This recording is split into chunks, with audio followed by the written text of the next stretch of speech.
Know thyself, we're also talking about knowing your shadow. Because everybody in here, including me, got a shadow. The shadow is that dark side of your consciousness, that dark side of your character. It is what? The accumulation of every negative experience that you ever had pushed into a certain area in the brain that's been suppressed. And guess what? When you get pissed off, when somebody does something you don't like, guess what comes out of you? Your damn shadow. And the reason why we get divorced after 2 years is most of us have never seen our partner's shadows until after we settled down with them. And it's at that point that you realize, I never knew this man. I've been dating him for 20 years and I never knew this man. You didn't see his shadow until 22 years later, 2 years after you got married. You see that? You got to see somebody's shadow. We so in love with the positive side, we fail to realize that we all have that yin-yang within us. And you got to see that other side. And I'm a firm believer that you should never marry anybody if you've never seen how they react under stress. Did you hear that? You never marry anybody unless you've seen how they react under stress. Sister say, well, Brother Umar, I dated him for 10 years. We got 3 children. He never put his hands on me. We've been married 6 months. He done smacked me up 5 times already. Have you ever seen him angry in those 10 years? Well, not really. We didn't live together. All we did was have fun. Well, that's why. You never even saw the real person. So now all of a sudden you get married, that ego drops. Because once you get married, the ego drops. You ain't got to pretend no more. Why? Because they're yours now. That's right. So everybody egos drop. I'm tired. It's time for a break. Now I'm going to let the real Umar out. Booyah! See that? Yes.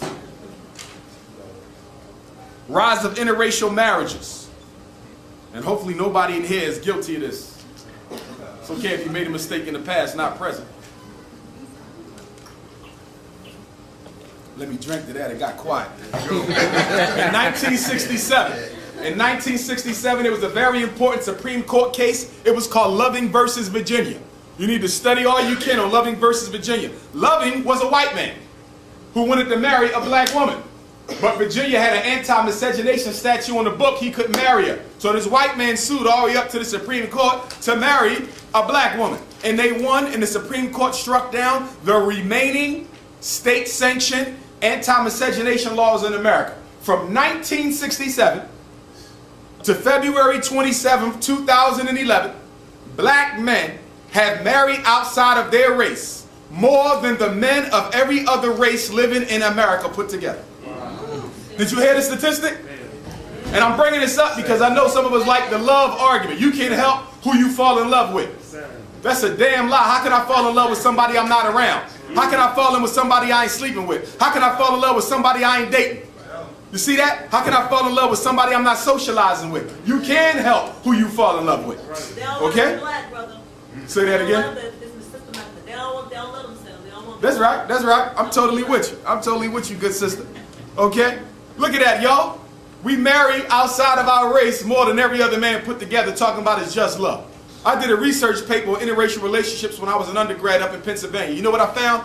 98% of our interracial marriages are black men with power, prestige, authority, or cash. Not wealth, because we don't own nothing but sneakers and cars, right?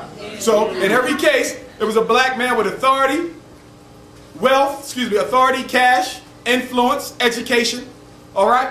And the women that they married was never on their social economic status. She was always much lower. You see that? So what we got going on here? Where's the love at? If it's about love, I got a question. Anybody who got the argument that it's all about love between a black man and a white woman, who can show me a rich white man, a rich white woman being married to a poor black man? You know one? I ain't found one yet. I'm still looking. Help me out. Do you know one? If it's all about love, automatically we should see the reverse happening, should we not? There should be rich white women married to poor black men. All we see is rich black men married to poor white women. See, marriage is a contract. It's a business agreement. It's about bartering. Okay, when you get married in the African tradition, you got to give a dowry to the family, some sort of an offering for their daughter.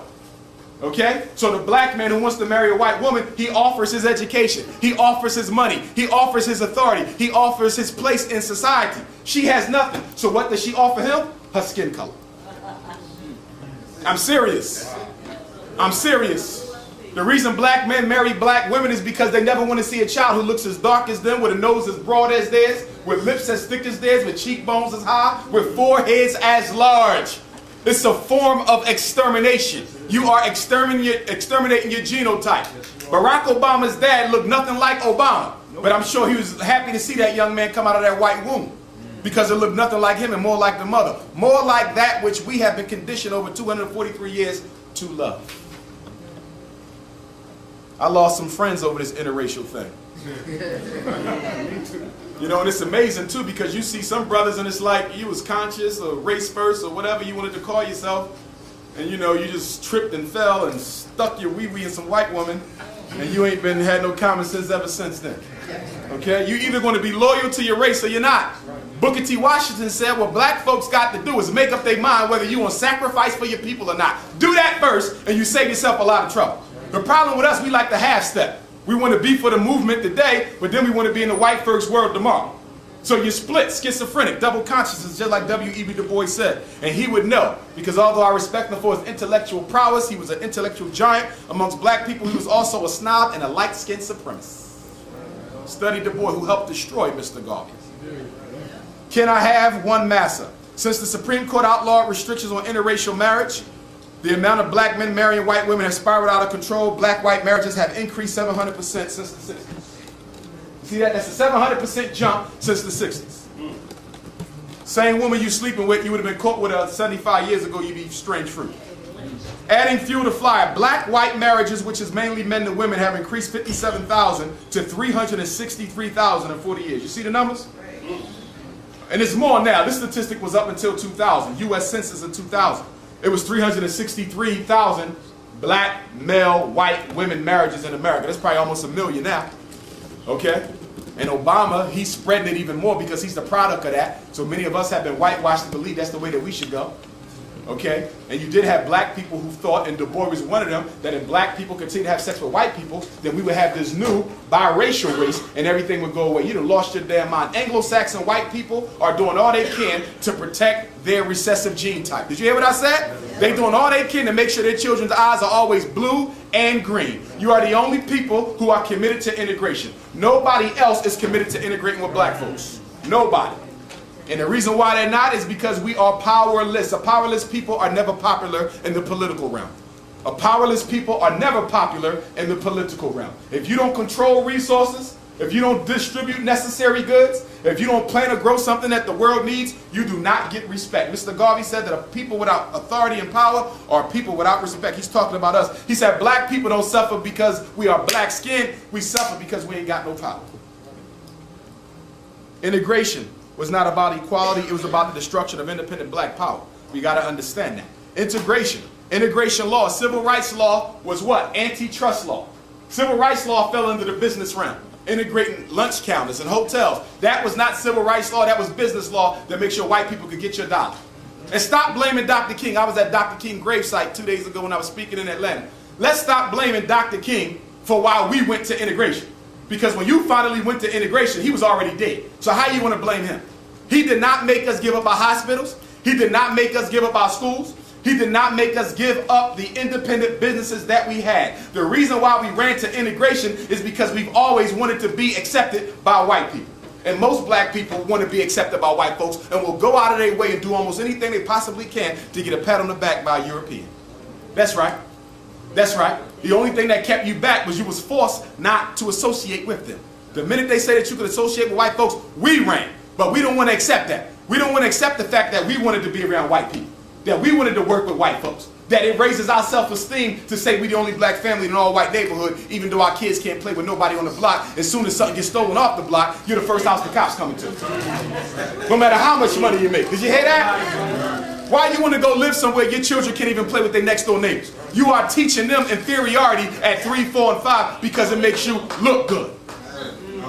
I get phone calls every day from parents. Brother Umar, my son is out at the private school on the main line, and you know, one of the kindergarten kids called him an N-word today, and then another kid spit on him last week, and then another one wrote the N-word on his book. Like, what do you think I should do about this? What I think you should do, you got a black kid in an all-white school, take him the hell out. That's what you should do. You see that? No, they want me to go up there with them and sit with them and convince the white folks that they need to do some type of cultural sensitivity training. When the hell white folk ever know about cultural sensitivity training? What they ever been sensitive about? Not a damn thing, except our women.